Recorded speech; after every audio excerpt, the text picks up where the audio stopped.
உறவுகள் தொடர்கதை அத்தியாயம் 15 தொடர்கிறது. இது எங்கள் வீட்டுக்காரர்.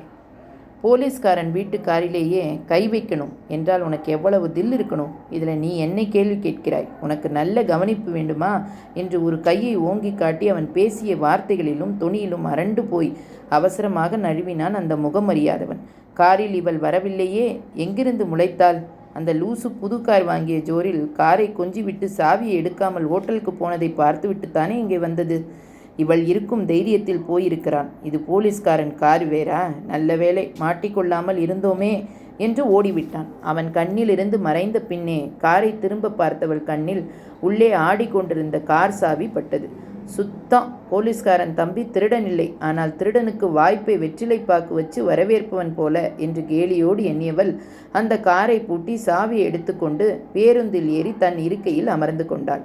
நிதானமாகவே உணவை முடித்துவிட்டு கல்யாண சமையல் சாதம், காய்கறிகளும் பிரமாதம், இது கௌரவ பிரசாதம், இதுவே எனக்கு போதும், அஹஹஹஹா என்று பாடலை உற்சாகமாக சீட்டி அடித்தபடி காரை நெருங்கி சாவிக்காக சட்டையை பேண்ட் பையை மாற்றி மாறி தொழாவினான். சில வினாடிகள் தேடலுக்கு பின் சாவியை எங்கே வைத்தோம் என்று யோசித்தான். ஒருவேளை உணவகத்தில் வைத்து விட்டோமோ? பர்சில் வைத்து பில்லுக்கு பணம் கொடுக்கும் பொழுது விழுந்து விட்டதோ? விழுந்தால் சத்தம் கேட்குமே. ஒவ்வொன்றாக யோசித்த பின்பு அவனுக்கு காரை பூட்டவே இல்லை என்ற ஞானோதயம் வந்தது. ஓ, கார் சாவி இங்கே தான் இருக்கணும். யார் பூட்டியிருப்பார்கள்? யாரிடம் என்ன என்று கேட்பது? தன்னை லூசு மாதிரி பார்க்க மாட்டார்களா? கருமம் என்று தன்னைத்தானே திட்டியபடி நெற்றியில் கை வைத்து அழுத்தியபடி சுழன்ற மாதவனின் பார்வையில் அந்த காட்சி பட்டது.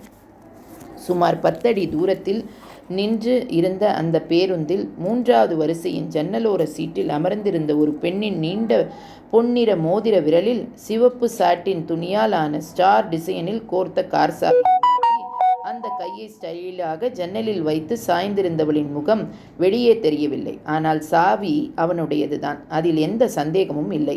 யார் இவள்? இவள் கையில் தன் சாவி ஏன் போயிற்று? அதை என்ன சொல்லி எப்படி வாங்குவது என்ற யோசனையுடன் அந்த பேருந்தை நெருங்கினான் மாதவன்.